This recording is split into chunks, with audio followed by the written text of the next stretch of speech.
진리는 오직 사랑의 관계 안에서만 깨달아진다라는 말이 있습니다. 우리가 하나님의 말씀을 깨달을 수 있는 것은 물론 믿음은 들음에서 나지만 정말로 그 말씀의 역사는 사랑의 관계 안에서 이루어지는 것입니다. 그래서 등록하지 않고 교회에서 예배하시는 분들 등록해서 한 몸이 돼서 서로를 책임지며 섬기며 함께 자라가시기를 부탁드리겠습니다.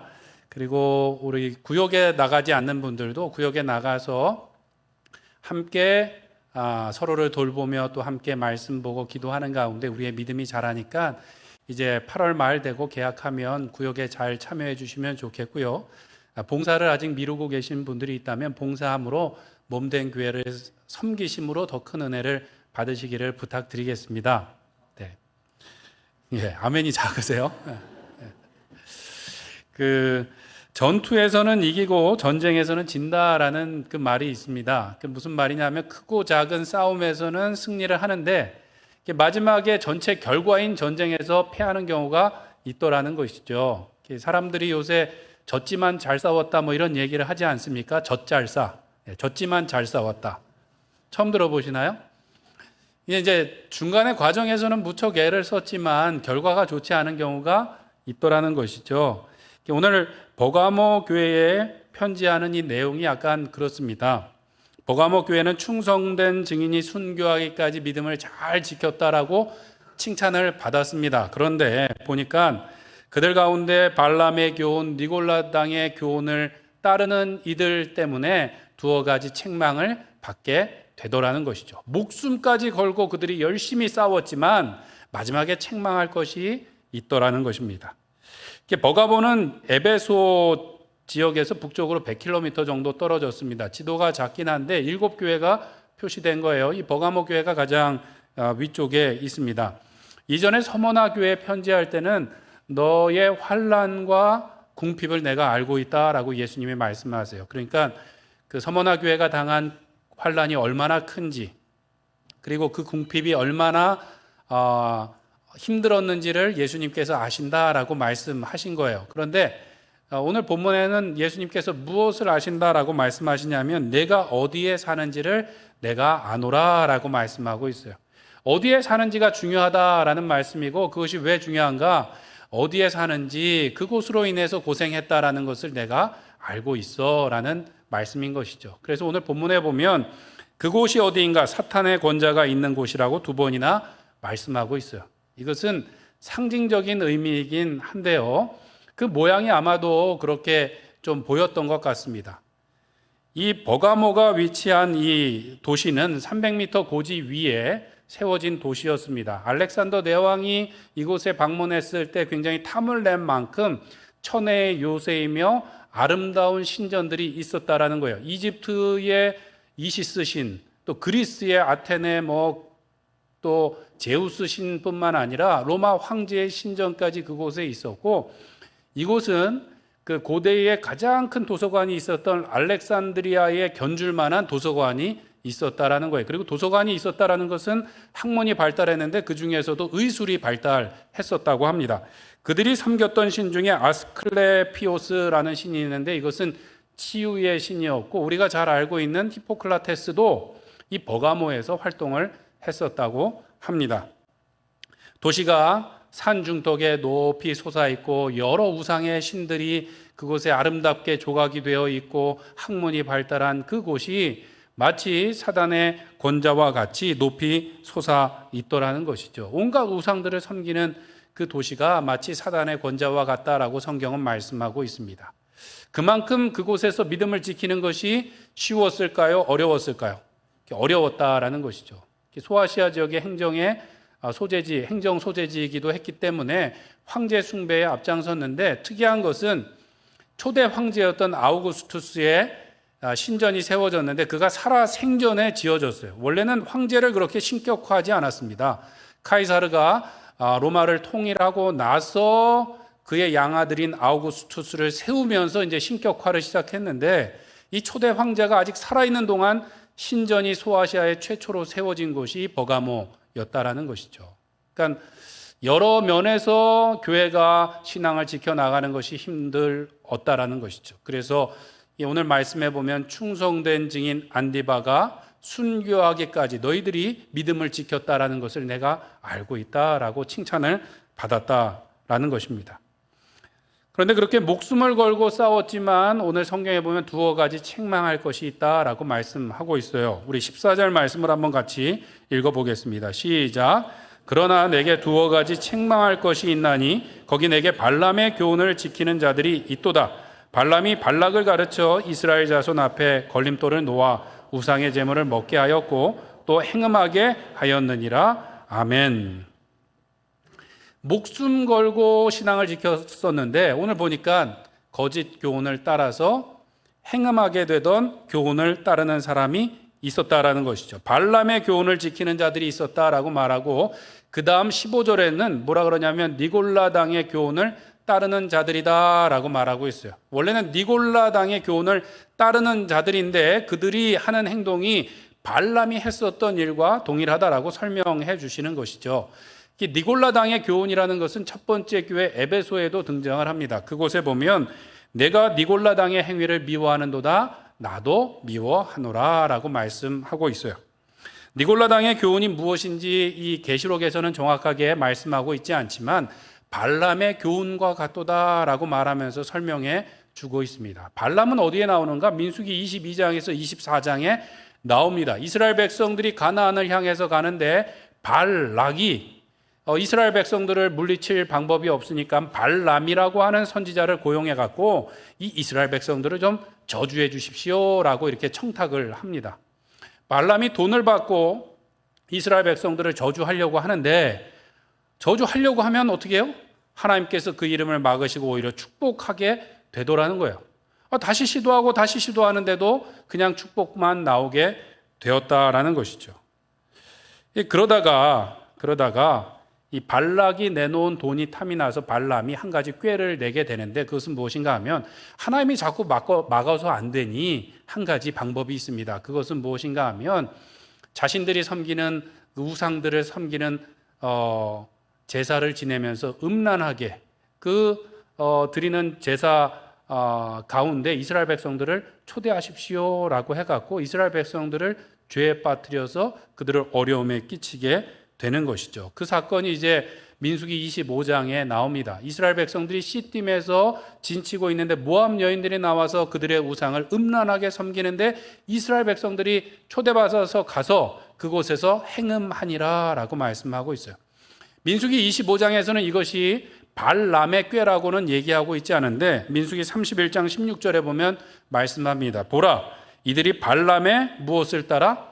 꾀를 따라 이스라엘 자손을 부올의 사건에서 여호와 앞에 범죄하게 하여 여호와 회중 가운데 연병이 일어나게 하였느니라 라고 말하고 있었어요. 힘으로도 안 되고 저주도 안 되니까 어떻게 했어요? 가만히 들어가서 우상을 섬기는 축제와 같은 제사 가운데 초청을 해갖고 음란한 행위 가운데 그들로 범죄하게 했다라는 것이죠. 니골라당이 했던 것이 이 발람의 교훈과 같았다라는 거예요. 니골라당이 했던 건 무엇인가 하면 예수 그리스도가 우리의 죄를 사했으니 우리는 자유입니다. 더 이상 우리가 죄에 묶여 있을 필요가 없습니다. 라고 말하면서 죄 짓는 것이 괜찮다고 이야기했던 것이죠. 좀 이상하긴 하지만 사실은 영지주의 가르침과 이것이 연결되어 있습니다. 우리의 육신은 썩어질 것이고 죄된 것이니까 함부로 해도 된다라는 거예요. 중요한 것은 무엇만 중요한 거예요? 우리 영혼만 중요하니까 영혼만 더럽히지 않으면 돼라고 말하면서 육신으로 음란한 죄를 짓거나 술 취하거나 방탕한 것은 어떻다? 괜찮다라고 말했던 것이죠. 매우 그럴듯하게 포장하고 있지만 결국은 뭐예요? 육신의 정욕을 채우기 위한 수단이었던 것입니다. 사실 이것이 오늘날 그 구원파 이단의 가르침하고도 비슷하고 구원파뿐만 아니라 TV에 나오는 여러 이단과 사이비들의 가르침의 결론은 뭐예요? 결국은 이단 교주들의 물질과 또 여러 가지 성적인 타락들을 위한 그런 잘못된 가르침에 불과한 것이지요. 때문에 바울이 갈라디아 지방에 있었던 교회들에게 편지할 때 이런 이야기를 합니다. 형제들아, 너희가 자유를 위하여 부르심을 입었으나 그러나 그 자유로 무엇을 삼지 말고 육체의 기회를 삼지 말고 오직 사랑으로 서로 종노릇하라라고 말씀하고 있어요. 예수님께서 우리의 과거의 죄와 현재의 죄와 미래의 죄까지 다 사해 주신 것은 맞지만 그렇다고 죄를 질 수 없다라는 것이죠. 성령께서 우리 안에 거하시고 우리가 거듭났으면 죄를 미워하고 죄와 싸우게 되는 것이 구원의 증표이지, 이제 다 해결됐으니까 이제 죄를 짓자라는 것은 구원받은 백성의 자세가 아니라는 것입니다. 유다서에도 보면 가만히 들어온 사람들에 대해서 말씀하는데요. 이는 가만히 들어온 사람 몇이 있음이라. 그들은 옛적부터 이 판결을 받기로, 심판받기로 미뤄 기록된 자니 경건하지 아니하여 우리 하나님의 은혜를 도리어 무엇으로? 방탕한 것으로 바꾸고 라고 말하고 있어요. 방탕한 것으로 바꾸고. 그러니까 교회들이 믿음을 위하여 싸웠는데, 신사참배가 아니라 뭐죠? 황제 숭배를 반대하며 목숨을 걸고 순교하며 싸웠는데, 문제는 어디서 생겼는가? 내부에서 생겼다라는 것이죠. 그리고 칼의 공격이 아니라 오히려 육체의 정욕과 물질의 공격에 무너지는 일들이 있었다라는 것입니다. 그래서 오늘 이 버가모 교회가 하나님께 책망을 들었다라는 것이죠. 트로이 목마 이야기를 아마 우리 성도님들 다 아실 겁니다. 호메로스가 쓴 일리아스에 나오는 내용인데, 그리스가 트로이 제국을 이제 쳐들어가죠. 왕비를 빼앗겨서 쳐들어가서 장장 몇 년 동안 전쟁을 하는가 하면 10년 동안 전쟁을 합니다. 10년 동안 전쟁을 하는데 그리스가 아킬레스라는 유명한 전사가 있음에도 불구하고 이길 수가 없었어요. 왜냐하면 이 트로이에도 유명한 전사가 있는데 그 사람의 이름은 바로 헥토르였습니다. 들어보셨죠? 영화에서 아마 보셨을 거예요. 헥토르도 굉장히 싸움을 잘할 뿐만 아니라 그 트로이 성벽이 아주 든든했기 때문에 10년 동안 싸웠지만 승부가 나지 않았습니다. 지친 것은 누구인가? 그리스가 이제 지치게 되고 문제가 생겼어요. 철수해야만 되는 상황이 벌어졌습니다. 그런데 철수하기로 결정을 하고 한 가지 꾀를 냅니다. 그것은 무엇인가 하면 배 하나를 뜯어서 그것을 목마로 만들어서 해변에 놓고 가는 것이죠. 트로이의 정찰병이 보니까 그리스 병사들이 다 철수했습니다. 배들도 없어졌습니다. 그런데 해변에 보니까 한 목마가 있습니다라고 보고를 합니다. 그런데 이미 성 안에는 이 그리스 사람들이 이야기해 놨던 거짓 예언들이 퍼지고 있었어요. 무엇인가 하면 저 목마를 가지고 오면 트로이가 영원히 그리스를 이길 것이라는 거짓 예언과 유언비어들이 퍼져 있었습니다.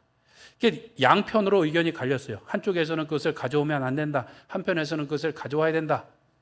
가져와야 된다라는 의견이 이겨서 성문과 성곽을 일부 뜯어내면서까지 그 트로이의 목마를 성 안으로 넣고 그날 밤 잔치가 벌어진 것이죠.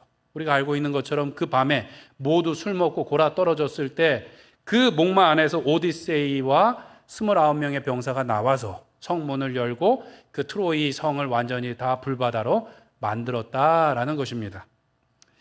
그렇게 철옹성과 같은 트로이가 무너진 것은 칼이었나요? 아니면 거짓 예언과 방심이었나요? 거짓 예언과 방심이었다라는 것이죠. 칼로 무너지지 않고 오히려 거짓 가르침과 방심과 술 취하고 방탕한 것 때문에 그들이 무너졌다라는 것이죠. 오늘 본문에 나오는 이 버가모가 이 트로이 유적에서 멀지 않은 곳에 있다고 합니다. 또 버가모의 정확한 발음은 페르가몬이에요. 페르가몬을 한글 성경에서 버가모라고 기록하고 있는 것인데 이게 트로이 전쟁하고도 연관이 있습니다. 트로이 전쟁의 두 영웅이 누구라고요? 아킬레스하고 헥토르였어요. 아킬레스가 헥토르를 죽이고 전쟁이 결국은 승리하게 되는데 승리하고 나서 전리품으로 누구를 데려가는가? 이 헥토르의 부인을 데려가서 아킬레스의 아들에게 부인으로 주게 됩니다. 그래서 아들이 결혼해서 낳은 아들이 3명이 있는데 그들 가운데 한 명의 이름이 페르가모스였다라는 거예요. 페르가모스가 다시 돌아와서 세운 도시가 어딘가? 페르가몬, 버가모였다라는 것이죠. 왜 이 말씀을 드리냐 하면요, 오늘 버가모 교회의 이야기가 바로 트로이 목마 이야기와 비슷하다라는 것이죠. 그들이 칼에는 무너지지 않았어요. 목숨을 걸고 순교하면서 그의 믿음을 지켰다라는 것이죠.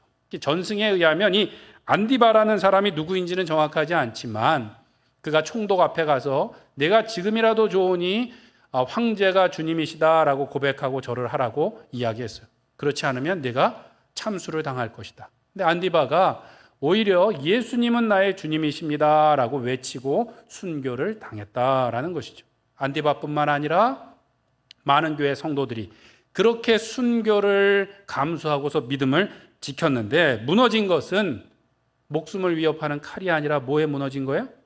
육체의 정욕과 물질에 무너지게 되었다라는 거예요. 그들 가운데 니골라당의 거짓 가르침을 가지고 들어왔는데 그것을 용납하다가 그들의 안에서부터 문제가 생겨서 오늘 책망받았다라는 것이죠.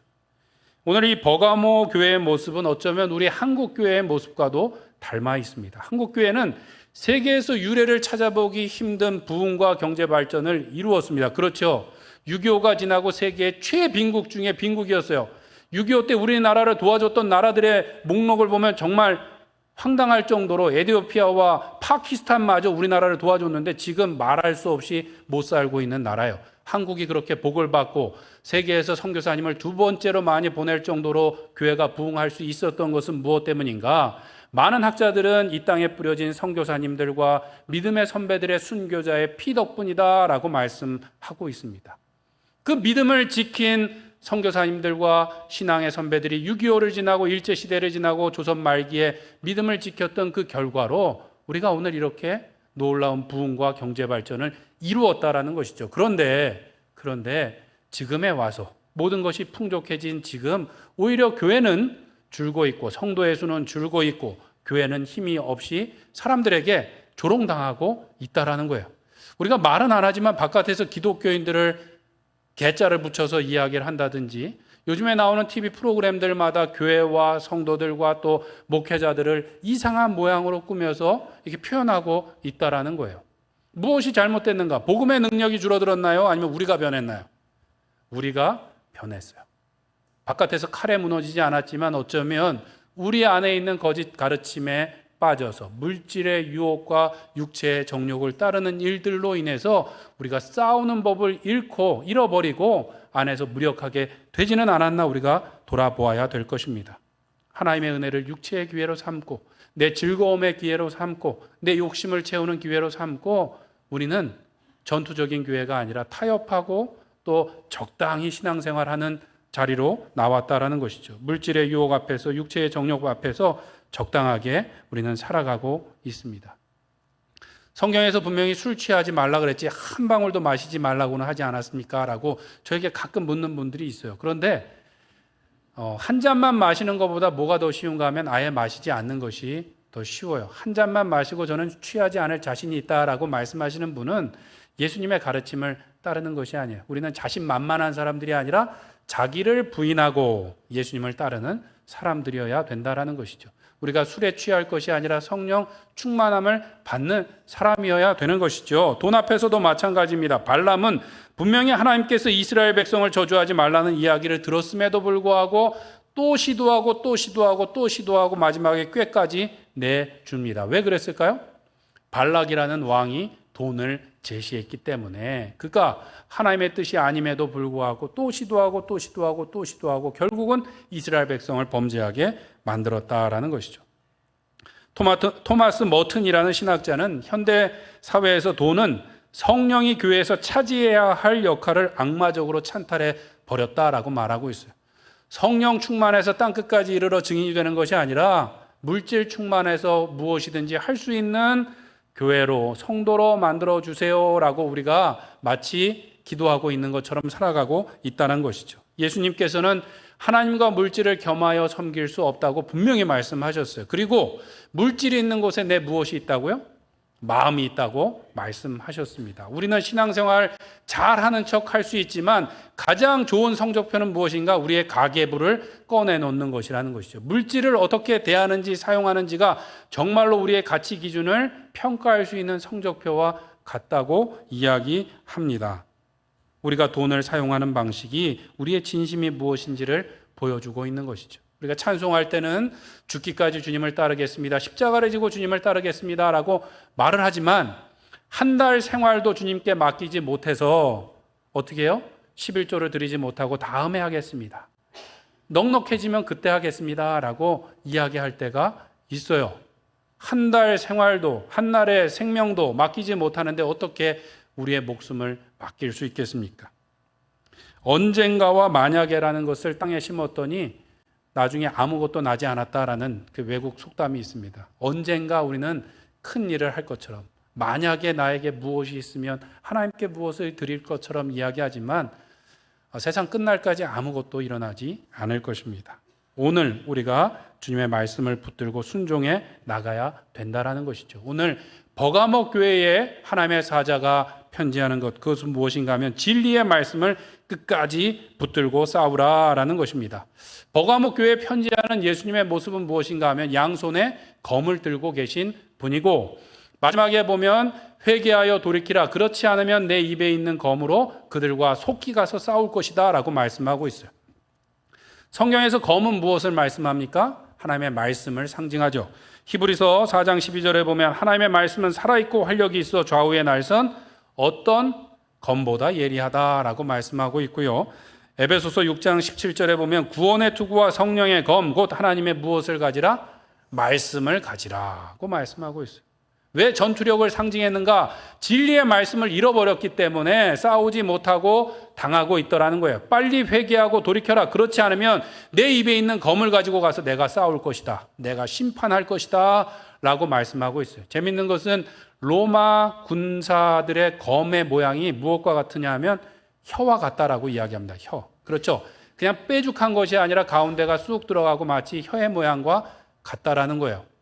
저 혀와 같은 검의 말씀으로 우리를 구원하시기도 하지만 마지막 때에 하나님께서 심판하실 거라는 거예요. 요한복음 12장 47절에 보면 이렇게 말씀합니다. 사람이 내 말을 듣고 지키지 아니할지라도 내가 그를 심판하지 아니하노니 내가 온 것은 세상을 심판하려 함이 아니요 세상을 무엇하려 함이로다? 구원하려 함이로다. 나를 저버리고 내 말을 받지 아니하는 자를 심판할 이가 있으니 곧 내가 한 그 말이 마지막 날에 그를 심판하리라고 말씀하고 있어요. 하나님의 말씀은 우리를 구원하는 의사 선생님의 메스와 같이 우리에게 생명이 되지만 그 말씀을 지키지 않으면 마지막 날에 어떻게 된다고요? 심판하는 검과 같이 우리를 멸망시키게 될 것이다 라고 말씀하고 있어요. 우리는 그 하나님의 진리의 말씀을 굳게 붙들고 순종함으로 죄와 싸워 이겨야 될 줄로 믿습니다. 목숨을 걸고 믿음을 지킨 버가모 교회가 잘못된 것은 칼의 위협이 아니라 잘못된 가르침, 잘못된 교훈으로 인해서 육체의 정욕과 물질의 유혹에 빠졌기 때문이에요. 우리가 오늘날도 죄와 싸우며 또 물질의 유혹과 또 육체의 정욕을 이길 수 있는 힘은 어디에서 나오는가? 하나님의 말씀에서 나오는 줄 믿습니다. 그것은 진리의 말씀인 줄 믿고 타협하지 않고 그 말씀대로 순종해야 되는 것이죠. 때로는 우리가 하나님의 말씀이 나의 직장의 모습과는, 나의 가정의 모습과는, 세상의 모습과는 일치하지 않는 것으로, 또 부족한 것으로 생각해서 우리 나름대로 해석하고 바꾸고 또 조정해서 우리가 우리 나름대로 적당하게 신앙생활을 할 때가 있습니다. 그러나 부족하면은 진리가 아니죠. 어제는 맞고 오늘 틀리면 그것은 진리가 아닙니다. 진리는 항상 어느 곳에 있든지 동일하게 옳은 것을 진리라고 하는 것이죠. 하나님의 말씀은 부족하지 않습니다. 시편 19편 7절에 보면 여호와의 율법은 완전하여 우리의 영혼을 소성케 한다라고 말씀하고 있어요. 하나님의 말씀은 완전하시고 부족함이 없기 때문에 그 말씀대로 순종해 나가야 될 줄로 믿습니다. 성경의 믿음의 사람들 보면 항상 그 말씀대로 순종했다라는 말씀이 따라와요. 창세기 6장에 보면 노아가 그 말씀대로 순종하여 노아의 방주를 지었다라고 말씀하고 있고요. 창세기 22장에 보면 아들 이삭을 드리라는 말씀에 순종하여 그 말대로 행함으로 그가 의롭게 되었고 세계 만국의 백성들이 아브라함을 통하여 복을 얻게 될 것이다 라고 말씀하는데요. 어떻게 순종했는가? 그 말씀대로 준행하여 라고 성경에 말하고 있어요. 이방인이었던 나아만이 문둥병을 치료받은 것도 무엇인가요?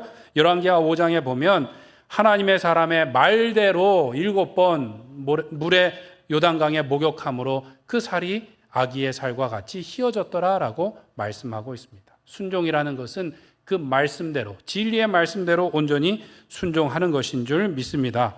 우리는 살아가면서 적당히 순종할 때가 있어요. 적당히. 이 정도면 되겠지라고 생각하지만 진리의 말씀을 온전히 따를 때 그 가운데 놀라운 은혜와 복과 능력이 드러나게 될 줄로 믿습니다. 오늘 17절 말씀에 보면 이기는 자에게는 내가 감추었던 무엇을 주신다라고 말씀하나요?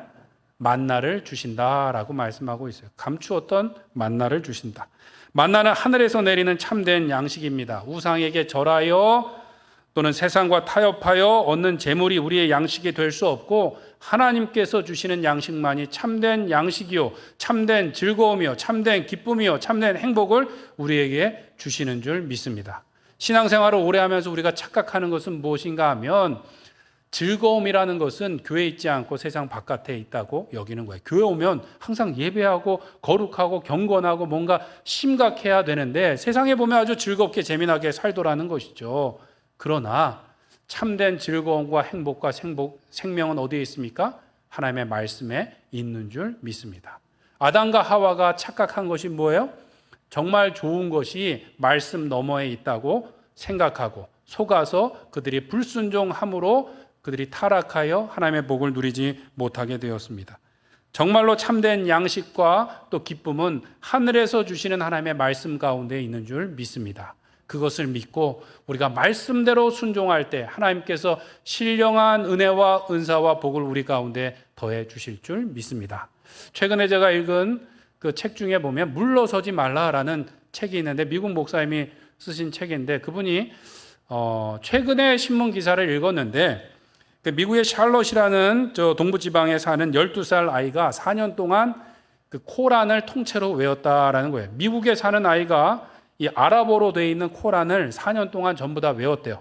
그랬더니 그 기사를 보고 필라델피아에 사는 9살 아이가 새롭게 도전을 했다라는 기사를 봤다라는 거예요. 미국 목사님이신 이분이 생각하기에 하나님을 믿지 않고 모순투성이인 그 코란을 그 아랍어를 모르는 아이가 그렇게 열심히 외우는데 교회는 성도들은 어떻게 하고 있나 돌아보게 되더라는 것이죠. 우리는 성경을 암송하기는커녕 성경이 어렵다고 누군가 가르쳐주지 않는다고 핑계하며 읽지 않을 때가 많이 있다라는 것이죠. 지난번에 제가 파키스탄을 갔더니 우리 선교사님이 그 말씀을 하시더라고요. 목사님, 이 동네가 부자 동네인데 부자 동네들이 어마어마하게 또 부자라는 거예요. 나라는 못 살지만. 근데 이 사람들이 최고급 선생님을 데려다가 과외를 하는데 입시에 대한 과외가 아니라 무엇에 대한 과외를 하는가? 코란을 가르치기 위해서 최고의 선생님을 데려다가 자녀들을 가르친다라는 거예요. 놀랍지 않습니까? 자녀들이 좋은 대학 가서 출세하기를 위해서 그들이 돈을 쓰는 것이 아니라 코란을 가르치기 위해서 돈을 쓰더라는 거예요. 오늘날 교회가 힘이 없고 내가 힘이 없고 세상 가운데 이렇게 부끄럽고 또한 감춘 것처럼 살아가는 이유는 무엇입니까? 복음의 능력이 없어서가 아닙니다. 우리가 그 복음의 말씀을 하나님의 진리의 말씀을 끝까지 붙들지 않았기 때문이라는 것이죠. 종교개혁을 이끌었던 마틴 루터가 어떻게 그 놀라운 일들을 이룰 수 있었습니까? 라고 물어볼 때 이렇게 대답했다고 합니다. 나는 그저 하나님의 말씀을 가르치고 설교하고 썼을 뿐입니다. 그것 외에는 아무것도 하지 않았습니다. 그리고 나서는 나의 친구들과 시간을 보냈는데 그동안 하나님의 말씀은 교황권을 크게 약화시켰습니다. 그 어떤 왕이나 황제도 교황권을 그토록 약화시킨 적이 없었습니다. 나는 아무것도 하지 않았습니다. 말씀이 다 했습니다. 라는 이야기를 했다라는 거예요. 그가 비텐브루크 성당에다가 그가 반박문을 붙이고 나서는 목숨의 위협을 느끼고 바르트브루크 성에 숨어서 지내면서 그냥 설교문을 쓰고 성경을 독일어로 번역한 것뿐인데 무엇이 누가 하셨다고요? 말씀이 다 했다라는 거예요. 1000몇 년 동안 1000년이 넘도록 교황권을 그렇게 약화시킨 왕이나 황제가 없었는데 하나님의 말씀이 다 하셨다라고 고백을 하더라는 것이죠. 우리도 그 진리의 말씀을 붙들고 그 말씀대로 순종함으로 승리하며 나가야 될 줄로 믿습니다. 성경에 보면 사람이 떡으로만 살 것이 아니라 하나님의 입에서 나오는 말씀으로 살 것이라고 우리에게 명하셨습니다. 그 말씀이 우리에게 참된 생명을 주시고 진리이시고 우리에게 참된 행복과 기쁨인 것을 믿고 그 말씀을 붙들고 끝까지 순종하며 나가시는 우리 성도님들 되시길 축원드립니다. 여호수아 1장 8절에 보면 이 율법책을 내 입에서 떠나게 하지 말며 주야로 그것을 묵상하여 그 안에 기록된 대로 다 지켜 행하라. 그리하면 내 길이 평탄하게 될 것이요 내가 형통하리라 라고 말씀하고 있습니다. 우리가 잘 살게 되고 형통하게 되는 것은 세상의 법칙을 따르는 것이 아니라 하나님의 법칙과 하나님의 진리의 말씀을 따를 때 가능한 줄로 믿습니다. 이 땅에서 우리가 잘 먹고 잘 사는 것은 세상이 주는 물질이 아니라 하나님께서 주시는 참된 만나이신 말씀에 충만하여 그 말씀대로 순종할 때 하나님께서 주시는 참된 기쁨과 능력과 은혜로 살아가게 될 줄로 믿습니다. 바라기는 그 진리의 말씀을 끝까지 붙들고 순종함으로 승리하시는 우리 로뎀교회 성도님들 되시길 간절히 축원드립니다.